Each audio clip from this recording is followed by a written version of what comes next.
The girl appearing in the film is John's younger sister. On the outside, she is just a fragile ballet dancer who seems weak and can't hurt anyone.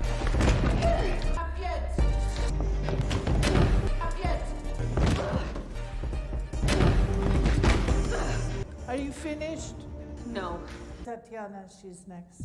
But when night falls, she transforms into a professional assassin. Criminal gangs only need to encounter her once, and no one will survive to tell the story. But this time, a fanatical cult dares to target her. The reason is very simple. They kill people just for fun. This cult is not trivial because it has existed and developed for more than 1,000 years. So how will this confrontation end? Who is the final winner?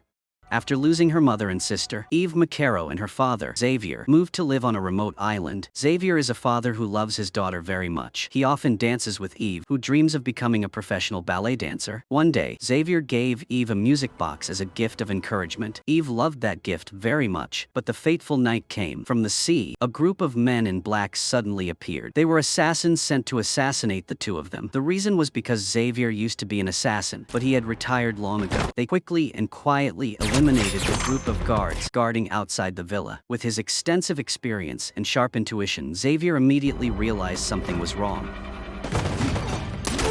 So he intercepted and took down a few people. Xavier threw a grenade outside to cause chaos. Then he quickly ran into the house to find his daughter. He told his daughter in a foreign language that she absolutely could not go out.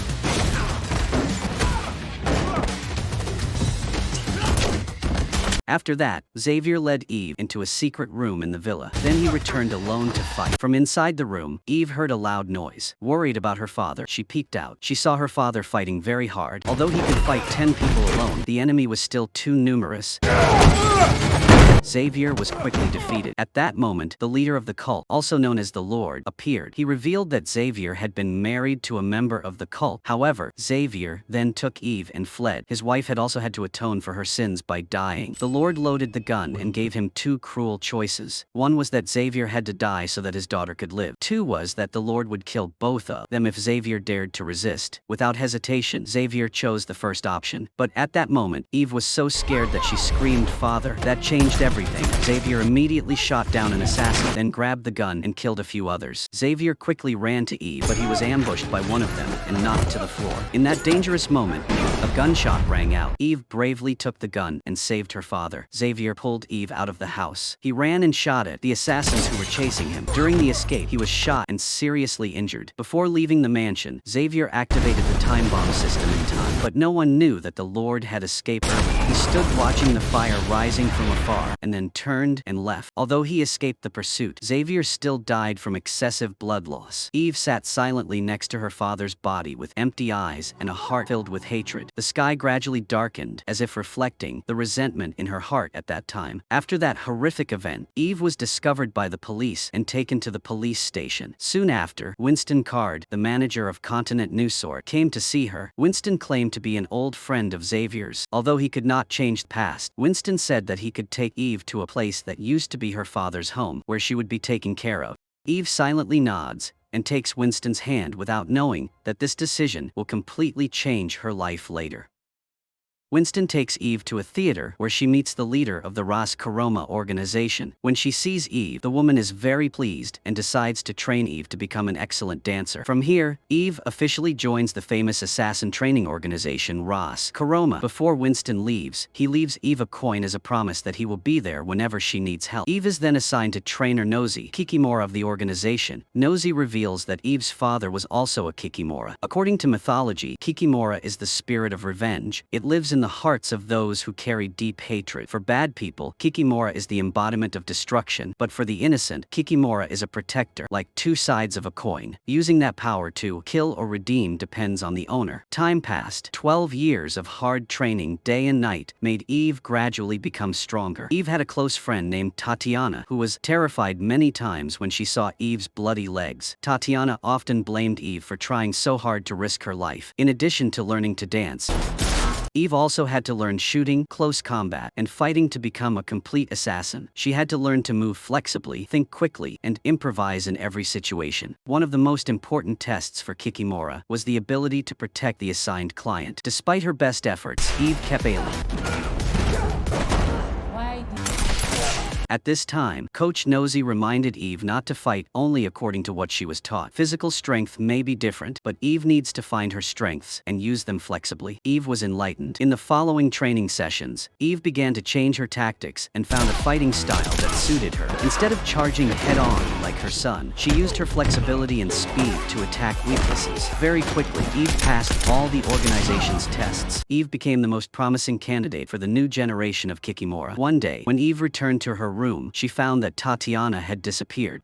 Tatiana's things are gone. Did something happen to her? The director coldly replied that Tatiana had been eliminated from Ras Karoma because her hatred had cooled. This was unacceptable for a Kikimora. The director then announced an important news to Eve. If she passed the upcoming final test, her training would be officially complete. The next morning, Eve was taken to a room. Then another girl was also escorted in. That girl was a veteran member of Ras Karoma with more than 10 years of experience. However, because she failed a mission, she was considered worthless. The task was very clear. Whoever assembled the gun and pulled the trigger first would be allowed to leave the room. Eve quickly assembled it first and pointed the gun at the opponent's head. That moment brought back the image of Eve holding the gun to save her father. It was also at that moment that Eve officially became Kikimora. One evening, Eve happened to see John carrying a blood seal to ask the director to do something. Immediately after, he was branded with a red-hot iron mark on his back. Eve waited for John to leave the theater. Then she ran after him and asked, "Are you really a legend? How can I become like you?" To that immature question, John only replied, "Think again. The path of violence will not bring us anything." However, at that time, Eve still did not understand the meaning of that advice. Not long after, Eve was assigned her first mission, which was to protect the heir of an ally. No matter what happened, she had to ensure the absolute safety of her client. Eve's luggage was a gun with a rubber bullet to easily pass the security check system. Eve quickly appeared at a lavish party of the upper class. Eve identified the target she needed to protect as a girl who was happily dancing in the crowd. Immediately after that, Eve realized that a group of strangers were trying to approach and surround her client. When they were about to kidnap the girl, Eve immediately rushed in to break the siege. A fierce fight broke out. However, these guys were not ordinary. After a few blows, they knocked Eve off the stage.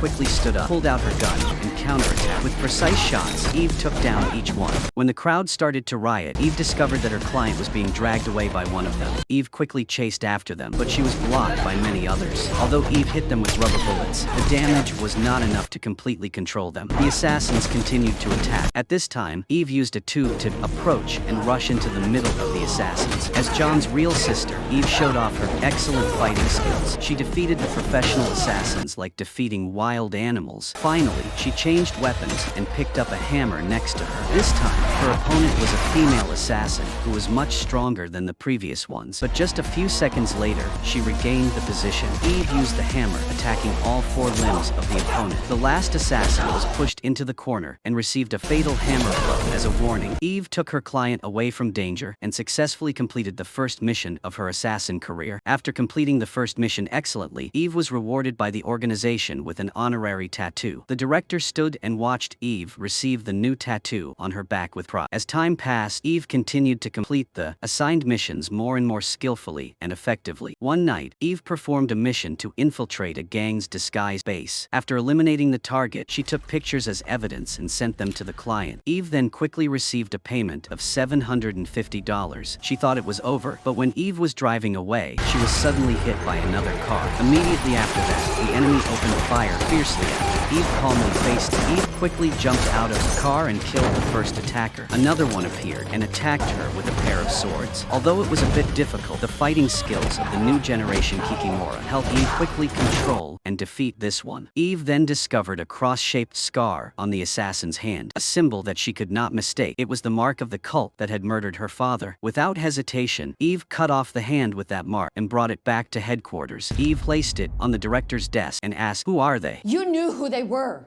How dare you? The director knew at a glance, but she only briefly revealed it is an extremely dangerous organization that does not follow any rules. Furthermore, there was a truce between Ras Karoma and that organization that had existed since ancient times. Therefore, she ordered Eve not to pursue this enemy anymore. However, Eve could not accept it. When Eve knew her true enemy, nothing could stop her. Eve immediately went to the Continental New York to meet Winston. She told him everything and expressed her desire to investigate further to avenge her father. Like director Ras Karoma, Ballerina, Winston also advised Eve to give up. He knew that this path would only bring pain, but Eve did not waver. Finally, Winston revealed important information that it was not just a criminal organization, but a fanatical cult that killed for pleasure. No one knew the exact location of the cult, but fortunately, there was a man named Daniel in room 315 of the Continental Prague Hotel who had offered a $1 million reward for his life. But that made him the target of many assassins. Director Roskaroma also contacted Winston at that time, but he could not intervene further. He could only wish Eve good luck. Eve immediately went to the Czech Republic. At the Continental Prague Hotel, Eve rented room 314, right next to the target room. The hotel was surrounded by assassins hunting for a bounty. Eve still followed the plan to break into Daniel's room, but she didn't know that there was a sniper in ambush opposite. When Eve entered, she was surprised because she only saw a little girl. It was Ella, Daniel's daughter. For a moment, Eve seemed to see herself in the past, so she immediately softened and changed her attitude. At that moment, Daniel appeared from behind and pointed a gun at Eve. Eve immediately raised her hand and explained that she just wanted to know the headquarters of the cult to avenge her father. At that moment, a woman named Lena appeared in the hotel lobby and changed the whole situation. Lena announced that she would increase the bounty on Daniel's life to $4 million. This information immediately drove all the assassins in the hotel crazy. Bloodlust rose. No one could keep calm anymore. Daniel also received the news and understood that his time was running out. He told Eve that the people she was looking for were actually very close. They were the assassins who were hunting him and his daughter. Before he could finish, the assassins rushed in. Danny immediately opened fire, and Eve was forced to defend herself. Eve rushed into the fight with no way back. Thanks to Eve's support, Danny had time to pull Ella out of the encirclement. Eve also quickly killed a few more and ran after them. When the three entered the elevator, Danny revealed the truth that the price to leave the cult was death. That was an immutable law. Now, the only thing he wanted was to protect his daughter. Therefore, Danny handed Ella over to Eve and promised that he would provide information about cult's location. Danny reassured Ella and told her that she could trust him and go with Eve. The three of them rushed out of the elevator. Danny stayed behind to hold off the assassins to protect Eve and Ella's escape route. However, when Eve and Ella had just run a distance, they turned back and saw Daniel falling in the middle of the bullets. A scene that shocked Eve. Memories of her father's death came rushing back like a wound that had never healed. In a moment of panic and loss of vigilance, Eve was suddenly hit from behind by an enemy and fainted. Before Eve lost consciousness, she saw Lena come and take Ella away. After Eve woke up, she realized that she and several other assassins were being tried by the Continental Praha Hotel management system because the act of violating the rule of not killing within the hotel. However, Eve managed to explain that she did not kill anyone on the hotel premises. Manager Seth verified that it was true, so Eve was released. The remaining assassins were all executed on the spot. As soon as Eve was free, she immediately took action. Eve went to a weapon shop and asked to see a special collection. Here Eve also asked about the cult, but the boss just shook his head and did not reveal anything specific. While they were checking the weapons in the basement, suddenly a fierce barrage of bullets came. Eve quickly reacted and took down one of them and hid deep inside. Eve searched everywhere for weapons,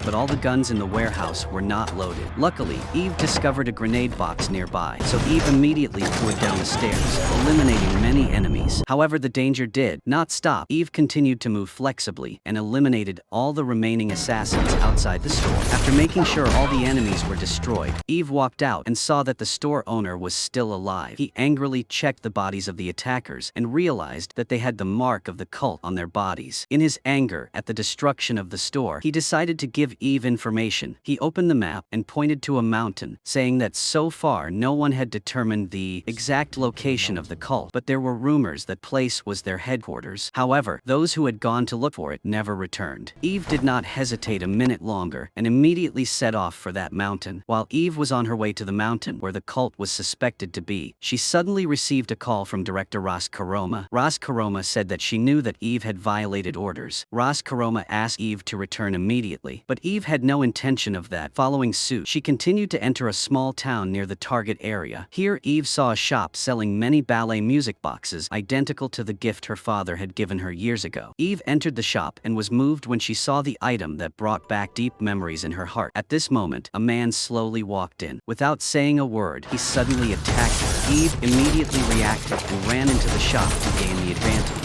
She got into a fighting stance, ready to face him. With her agility and combat experience, Eve continuously attacked him, making him dizzy. However, this guy had great endurance. The battle lasted until Eve grabbed his gun and shot him down. But it wasn't over yet. As Eve was leaving, another female chef blocked her way. This woman continuously used kitchen weapons to attack Eve, but with the level of a Kikimora, Eve quickly overwhelmed and defeated her opponent. However, that was only the beginning. Eve realized that she had officially set foot in the central territory of the cult. The surrounding people, who seemed harmless, also equipped themselves with weapons and began to hunt her down. Thanks to her manufacturing talent, Eve improved a gun to combine a knife and increase mobility. With this weapon, she destroyed many enemies, even when surrounded by a large force. Her skills and flexibility helped Eve overcome the attacks and escape. But the loudspeaker in town rang out the order to arrest the stranger. Immediately, many groups of armed men continued to hunt Eve. Eve ran and fought back, but she was eventually defeated by the overwhelming number of enemies. When Eve woke up, she found herself captured and standing in front of Lena with a group of guards. Lena, who had captured Ella,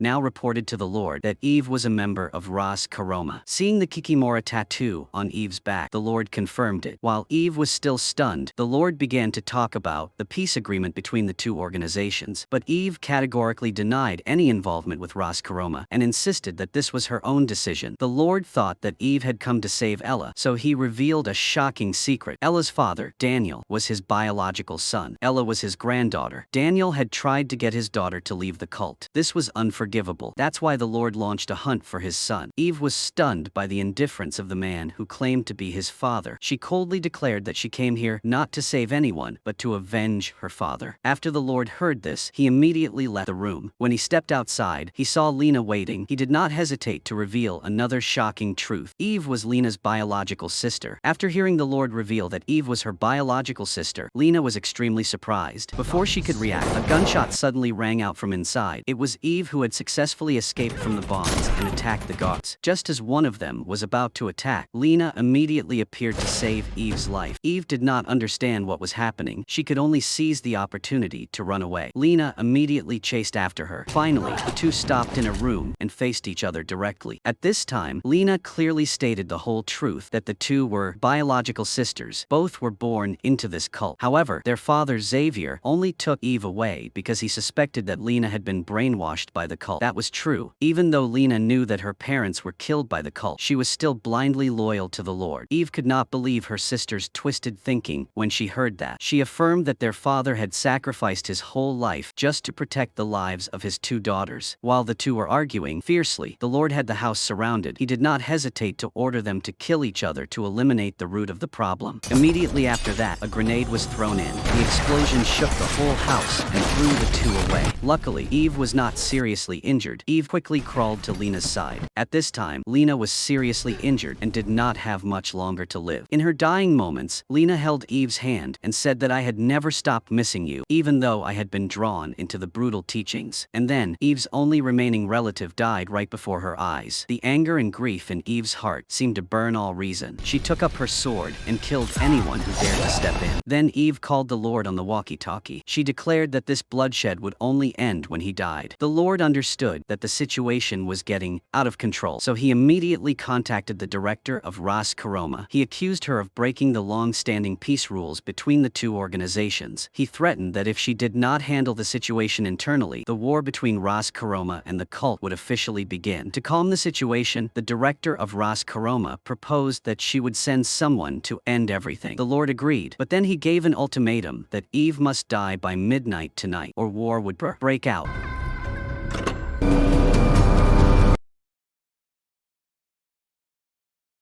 A young but extremely dangerous assassin. He was also John's successor. At the same time, the Lord ordered the entire sect to temporarily stop hunting Eve until midnight.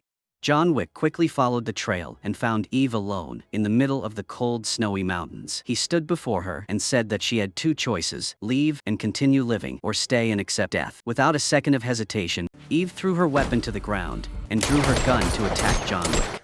All the skills Eve had learned could not cause damage to John Wick. He moved flexibly, defending tightly. In fact, so he only dodged and blocked attacks. He absolutely did not counterattack. Despite using all his strength, Eve was still defeated continuously. When the gun was knocked away, she rushed towards the sword, but John Wick immediately pointed a gun at her head.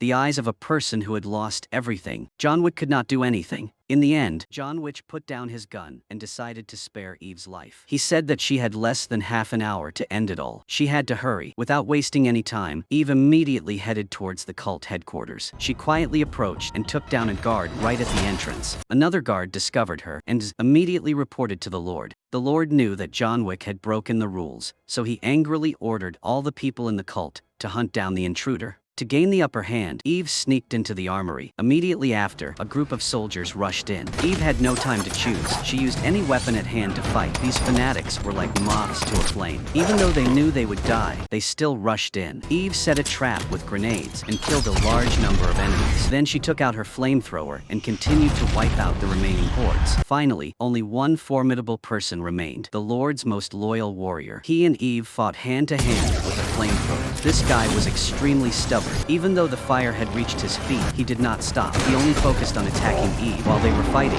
Eve ran into a neighboring house to avoid the attack. There she found a fire hose. Eve immediately pulled it out and began a bath between water and fire. The two of them rushed at each other, attacking each other. In the end, the water was so strong that it knocked them both down. But by then, Eve's faucet was out of water and the other guy was still standing. He was about to deliver the finishing blow when a bullet flew towards him and the gun exploded right in his hand.